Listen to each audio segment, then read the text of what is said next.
Hello বন্ধুরা, তোমরা সবাই কেমন আছো? আমার একটি ছোট্ট আজকে ব্লগ, সেটা তোমাদের আশা করি খুব ভালো লাগবে। কেউ স্কিপ করো না, পুরো ব্লগটা দেখো ভিডিওটা। আর খুব বেশি বড় করিনি বন্ধুরা, একদম ছোট্টখাট্টার মধ্যে ভিডিওটা করেছি। চলো সাথে থেকো আর সঙ্গে থেকো। আর আমার একটি নতুন ব্লগে বন্ধুরা সবাইকে স্বাগতম জানাই বন্ধুরা। তো বন্ধুরা, এই যে দেখো সকাল সকাল চলে এসেছি। সকাল সকাল বলো না, সকাল সকাল তো অনেক কাজই হয়ে গেছে, এখন অনেকটাই বেলাই বলতে পারো। তো এখন প্রায় বাজতে যাচ্ছে 10টার মতন বাজতে যায়। তো আমি দেখো এই যে কাজ ফাজ সব শুরু করে দিলাম আর কি। কাজ বাজ বলতে এই যে, আর পুজো তো আর চলেই আসলো, আর তো পুজো নেই পরে। তো আজ তো হয়ে গেল বন্ধুরা, আজ পড়ে গেছে চতুর্থী পড়ে গেল। তো চলো বন্ধুরা, দেখতে দেখতে পুজো তো হয়েই গেল স্টার্ট। তো অনেকজন তো কলকাতা থেকে সব ঘুরতে বেরিয়েও গেছে, ঠাকুর দেখছে। আমাদের এদিকেও মোটামুটি উত্তরপাড়াতে সবাই ঠাকুর দেখতে বেরিয়ে গেছে।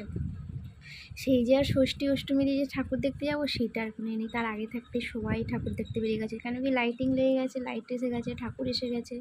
তো সেহেতু ঠাকুর তো দেখতে সবাই বেরিয়েই পড়বে।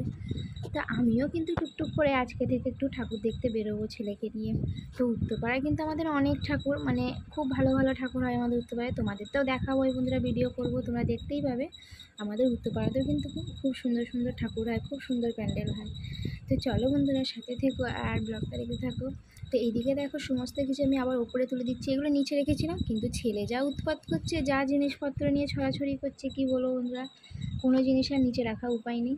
তো ওইগুলো আমি সব বাঙ্কে তুলে দিলাম, আবার তুলে দিয়ে এই যে দেখো একটু মোছামুছি ঝাড়াঝাড়িগুলো করে নিচ্ছি। বিছানাটার চাদরটা নতুন একদম বেড কভার একটা পাতবো। আর যেগুলো মা আর কি পুজোর জন্য এনেছিল স্পেশালি একদম ওয়ার দিয়ে বালিশ দিয়ে পুরো সেট করা, তো সেটাই এখন পাতবো আমি। তো আগে প্রিয়র পাপা কোথায় গেছে বলো তো? প্রিয়র পাপা একটু টিফিন কিনতে গেছে, আমি বলেছি কচুরি আনতে।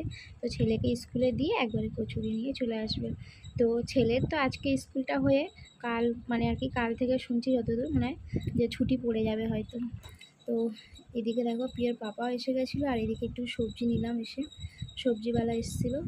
আর এই যে দেখো টিফিনে একটু কচুরি আনা হয়েছে, আর এই যে মিষ্টির দোকান থেকে আলুর দমের তরকারিটা দারুণ করে। আর এইদিকে দেখো মিষ্টিও আনা হয়েছে।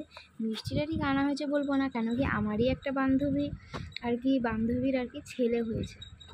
তো সেই বান্ধবীর ছেলে হয়েছে বলে এই যে দেখো রাস্তায় রাখা হয়েছিল। ওনার মা আর কি এক বাক্স এই যে মিষ্টি রসগোল্লা আমাকে কিনে পাঠিয়েছে। তো কী আর করা যায় বলো, আমি একটা ড্রেস দেবো আর কি বান্ধবীর ছেলেকে। তো এখন অবধি আমি দেখতে যাইনি, দেখতে যাব, মানে আর কি খবরটা পেয়েছি 2-3 দিন আগেই আমি। হয়ে গেল আজকে 1 সপ্তাহের মতন। তো খেয়ে দিয়ে বন্ধুরা এই যে দেখো বেড কভারটা আমি গায়ে বেঁধে দিলাম। কেমন লাগছে বন্ধুরা অবশ্যই একটা কমেন্ট করে আমাকে জানিয়ে। কালারটা কিন্তু হেভি লাগছিলো, আর পেতেছিলাম বিছানাতে, দেখতে কিন্তু দারুণ লাগছিলো দেখো কালারটা। আর এইদিকে দেখো আমি বেরিয়ে পড়েছি আবার ডাক্তারখানাতে, যেটা বললাম পিঠে যন্ত্রণা নিয়ে যে দোকান খুলছিলাম না, বেশ কয়েকদিন ধরে ঘরেই রয়েছি, 3 দিন মানে 2-3 দিন মতন হয়ে গেছিলো। আর এই যে দেখো এখন আমি ডক্টরের কাছে যাচ্ছি, ডাক্তার কাছ থেকে এখন কটায় আসবো জানি না। তো এই যে ডাক্তারের কাছে আর কি আগের প্রেসক্রিপশানও ছিল সেটাও নিয়ে গেছিলাম। আর দেখো বেড়ালটা কি মোটা বেড়াল। তো চলো বন্ধুরা, এই যে দেখো বাড়িতে আস্তে আস্তে তো অনেকটাই দেরি হয়ে গেছিলো বিকাল, আর এখন হতে যাচ্ছে সন্ধ্যা। সবাইকে জানে বন্ধুরা শুভ সন্ধ্যা।